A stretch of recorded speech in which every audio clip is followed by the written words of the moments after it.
जय हिंद दोस्तों, मैं अमित कुमार आप सभी का नॉलेज स्टार प्लेटफॉर्म पर स्वागत करता हूं। तो आइए आज हम कोशिका के बारे में और आगे जानते हैं। हम कल कोशिका के अंगों के बारे में पढ़ रहे थे, तो आज उसी क्रम में नंबर 4 जो अंग है कोशिका का, उसका नाम है माइटोकॉन्ड्रिया।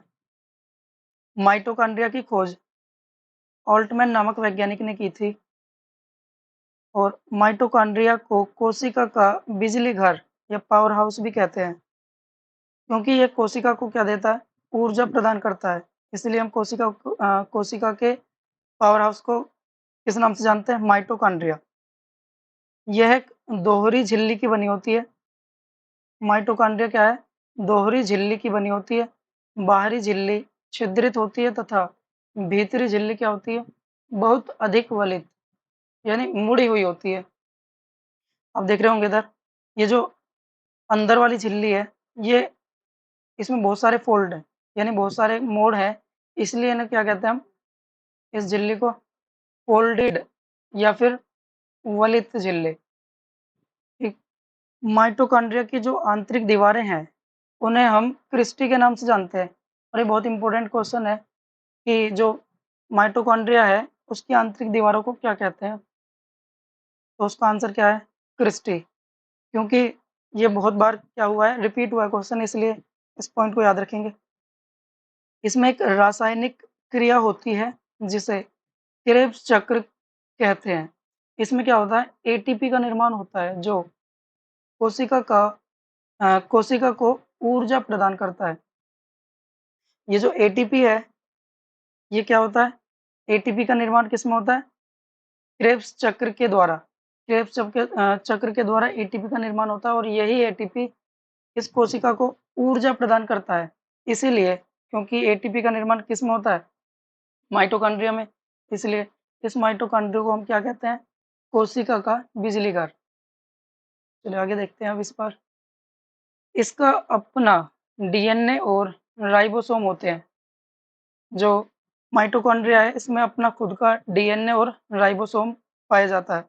क्वेश्चन आएगा कि कोशिका के निम्नलिखित में से किस अंग में अपना खुद का डीएनए और राइबोसोम होता है? तो आंसर होगा माइटोकॉन्ड्रिया।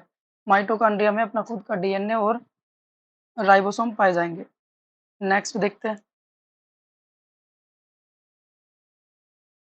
अब जो नेक्स्ट अंग है कोशिका का, उसका नाम है राइबोसोम।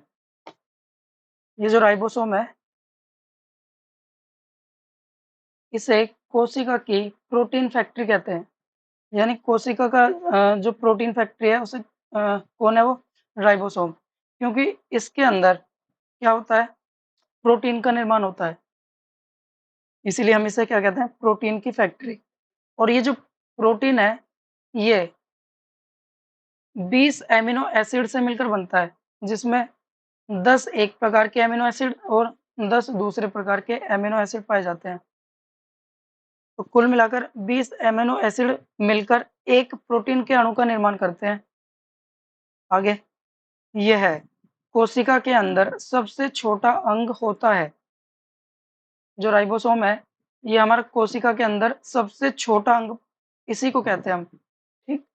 ये जो देख रहे होंगे आप, यहाँ धब्बे से दिख रहे हैं ये, या ये जो निशान से हो रहे हैं, डॉट डॉट बन रहे हैं, इन्हें ही हम क्या कहते हैं? राइबोसोम। अब ये जो राइबोसोम है, ये दो प्रकार का होता है। कितने प्रकार का? दो प्रकार का।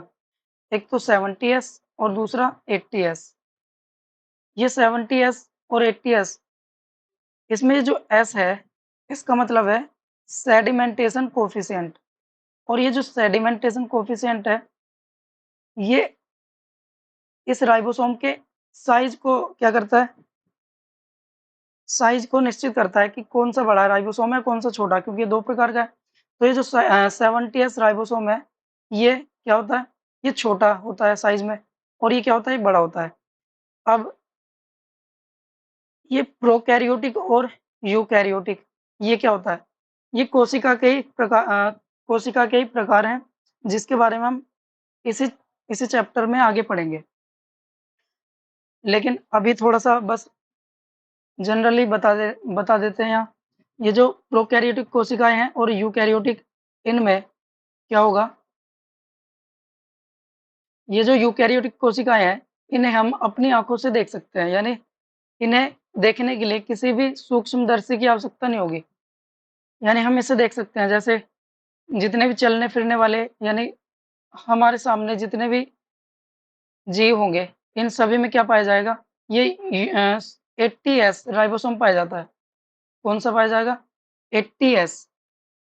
और ये जो प्रोकैरियोटिक है, प्रोकैरियोटिक राइबोसोम, ये जो है, ये उन सेल्स में पाया जाएगा जो जिनको हम क्या देखते हैं, सूक्ष्मदर्शी की सहायता से देखते हैं, यानी बहुत छोटी होती हैं, इन्हें नग्न आँखों से नहीं देख सकते। तो इनके बारे में हम आगे डिटेल में पढ़ेंगे। अब इसके आगे देख लेते हैं हम। अब जो नेक्स्ट अंग है हमारा कोशिका का, उसका नाम है लाइसोसोम। ये जो लाइसोसोम है, इसकी खोज डी डुबे नामक वैज्ञानिक ने की थी। इसमें जल अपघटक एंजाइम पाए जाते हैं, जो बहुत पावरफुल यानी शक्तिशाली होते हैं। ये जो जल अपघटक एंजाइम यानी हाइड्रोलिटिक हाइड्रोलिटिक एंजाइम, इन्हें हम क्या, ये जो हाइड्रोलिटिक एंजाइम यानी जल अपघटक एंजाइम है, ये कोशिका के अंदर क्या करते हैं, किसी भी अंग को, अगर कोशिका का कोई भी अंग कार्य नहीं कर रहा है, तो उस अंग को क्या करेगा, नष्ट कर देता है, क्योंकि इसके अंदर हाइड्रोलिटिक एंजाइम है। जैसे ही अपन हाइड्रोलिटिक एंजाइम किसी कोशिका के अंदर क्या किसी अंग पे डालेगा, तो वो क्या हो जाता है, समाप्त हो जाता है, नहीं, खत्म हो जाता है। इसीलिए इसे क्या कहते हैं हम, कोशिका की सफाई का कार्य करने वाला अंग, या फिर कोशिका की सफाई का कार्य कौन करता है, लाइसोसोम। अब इसे हम आत्महत्या की थैली भी कहते हैं। उसका कारण ये है कि अगर कोई कोशिका है जिसके अंदर बहुत से अंग होते हैं कोशिका के, ठीक है, जैसे केंद्रक है, लाइसोसोम है, लाइसोसोम खुद ही एक अंग है कोशिका का, और राइबोसोम है, और गोल्जी बॉडी है जिसके बारे में आगे पढ़ेंगे, ठीक, और वैक्यूल्स हैं। ये सभी अगर एक साथ क्या हो, काम करना बंद कर दें, तो क्या होगा, ये जो लाइसोसोम है, इसमें जो जल अपघटन एंजाइम है, ये क्या करेगा, अपने आप को ब्लास्ट कर लेगा, यानी फाड़ लेगा, जिससे ये जो जल अपघटक एंजाइम है पूरी कोशिका में फैल जाएगा, और पूरी की पूरी कोशिका क्या हो जाएगी, नष्ट हो जाएगी। तो इसीलिए इसे क्या कहते हैं हम, लाइसोसोम को आत्महत्या की थैली यानी सुसाइड बैग, या फिर एटम बॉम्ब भी इसे कहते हैं। यह आरबीसी के अंदर नहीं पाया जाता। जो हमारा लाइसोसोम है, ये क्या होता है, आरबीसी के अंदर नहीं पाया जाता। इसीलिए देखा होगा, ये जो आरबीसी है, जिसका जीवन काल कितना होता है आरबीसी का, 120 दिन। 120 दिन। जब ये 120 दिन पूरा कर लेती है तो ये मर जाएगी। अब जब ये मर जाएगी तो हमारे खून में पड़ी रहेगी, क्योंकि इसमें लाइसोसोम तो है नहीं, तो ये खत्म भी नहीं होने की, वहीं पे गलेगी, सड़ेगी। तो उसके लिए क्या है, ये आरबीसी जो है, ये हमारे शरीर में एक अंग पाया जाता है प्लीहा, जिसे हम तिल्ली या फिर एस्प्लीन भी कहते हैं, जिसमें आरबीसी क्या होती है, जाके नष्ट हो जाती है। इसीलिए इस प्लीहा को आरबीसी का कब्रगाह भी कहते हैं। तो अब क्योंकि आरबीसी के अंदर लाइसोसोम तो पाया नहीं जाता, इसलिए आरबीसी जो होती है प्लीहा में जाके समाप्त हो जाती है, नष्ट हो जाती है। अब नेक्स्ट जो अंग है हमारा, उसका नाम है जीव द्रव्य, यानी इसे हम इंग्लिश में प्रोटोप्लाज्म प्रोटोप्लाज्म के नाम से भी जानते हैं। इसकी खोज पुरकिंजे नामक वैज्ञानिक ने की थी, और इसे जीवन का आधार भी कहते हैं। जो हमारा जीव द्रव्य है, ये कोशिका के अंदर पाया जाता है, और बिना मतलब जीव द्रव्य की अनुपस्थिति में कोशिका का कोई अस्तित्व नहीं है। ये कोशिका की जो है, ये खत्म हो जाती है, यानी जीव द्रव्य अगर कोशिका में ना हो, तो कोशिका का कोई आधार नहीं है, या कोशिका क्या होती है, कोशिका जीवित नहीं रहती। इसलिए इसे जीवन का आधार भी कहते हैं। इसका जो अ, जीव द्रव्य है, इसके 2 प्रकार होते हैं, जिसे हम आगे देखेंगे। तो एक तो होता है कोशिका द्रव्य, और दूसरा होता है केंद्रिका द्रव्य। चलो देखते हैं एक बार। जीव द्रव्य का 80% भाग किसका बना होता है? जल का बना होता है। बाकी में क्या हो जाता है? बाकी में अन्य जो अंग हैं वो सब आ जाते हैं। यानी 20% में जो बाकी अंग अंग हैं कोशिका के वो आ जाएँगे और 80% किसका बना होगा ये? जीव द्रव्य जल का बना होता है। तो अब ये जो जीव द्रव्य है इसके 2 प्रकार हैं। पहला है हमारा कोशिका द्रव और दूसरा हमारा केंद्रिका द्रव। तो ये जो कोशिका द्रव है और एक केंद्रिका द्रव, तो केंद्रिका द्रव तो केंद्रक के अंदर पाया जाएगा।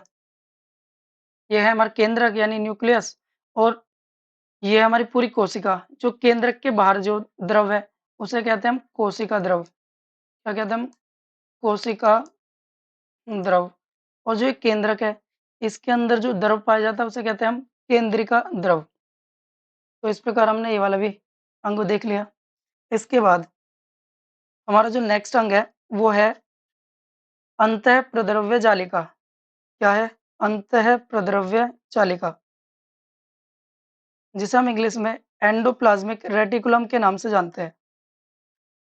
किसके नाम से जानते हैं? Endoplasmic reticulum.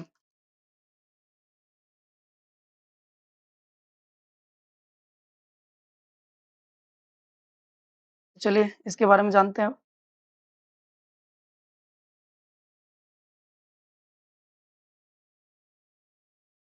इसे कोशिका का आंतरिक कंकाल कहते हैं क्योंकि ये जो एंडोप्लाज्मिक रेटिकुलम है ये कोशिका को क्या करता है? पिचकने से बचाता है। जैसे हमारे घरों में क्या होते हैं? पिलर और बीम होते हैं ना, उसी तरह से ये भी कोशिका के अंदर पिलर या बीम का ही कार्य करता है। यानी जो कोशिका को क्या होता है? कोशिका को पिचकने से बचाएगा। और यह 2 प्रकार का होता है। पहला होता है smooth ER endoplasmic reticulum. ER का मतलब एंडोप्लाज्मिक रेटिकुलम, स्मूथ ईआर और रफ ईआर। जो ये स्मूथ एंडोप्लाज्मिक रेटिकुलम है, ये जो आप इधर वाला भाग देख रहे होंगे ये इसे कहते हैं हम स्मूथ एंडोप्लाज्मिक रेटिकुलम। यह कार्बोहाइड्रेट और फैट या वसा का निर्माण करता है। इसमें क्या बनेगा? वसा या वसा और कार्बोहाइड्रेट। इसके बाद ये जो रफ एंडोप्लाज्मिक रेटिकुलम है, ये जो नेक्स्ट पार्ट देख रहे होंगे दूसरे कलर का ये वाला, ये है हमारा रफ एंडोप्लाज्मिक रेटिकुलम। यह राइबोसोम होता है। ये मेनली क्या होता है? राइबोसोम। इसमें जो ये छोटे-छोटे डॉट देख रहे होंगे, इसे ही ये क्या होते हैं? इसमें एंडोप्लाज्मिक रेटिकुलम। और ये क्या किसका निर्माण करेंगे? सॉरी, ये जो छोटे-छोटे डॉट हैं, ये हमारे राइबोसोम और यही किसका निर्माण करते हैं? प्रोटीन का। तो प्रोटीन का जो निर्माण करेगा, वो कौन-सा पार्ट करता है? Rough endoplasmic reticulum. इसके बाद जो हमारा नेक्स्ट अंग है, उसका नाम है सेंट्रोसोम। क्या नाम है? सेंट्रोसोम या जिसे हम तारक काय भी कहते हैं। यह यह कोशिका का विभाजन करता है। कोशिका का विभाजन अर्थात एक कोशिका जैसे एक कोशिका है, तो एक कोशिका टूट के क्या होती है? दूसरी कोशिका में बदल जाती है। जैसे कोई कोशिका हमारी एक कोशिका, जब इस कोशिका का विभाजन होगा, तो ये क्या होगी? एक कोशिका 2 कोशिका मिलकर एक कोशिका 2 कोशिकाओं का निर्माण कर देगी। यानी उससे एक कोशिका से 2 कोशिका बन जाएँगी। तो ये क्या करता है? इस क्रिया में क्या करता है? सहायता करता है, यानी कोशिका विभाजन के में अपना योगदान देगा। यह मस्तिष्क में नहीं पाया जाता। ये जो हमारा सेंट्रोसोम है, ये कहाँ नहीं पाया जाएगा? मस्तिष्क में।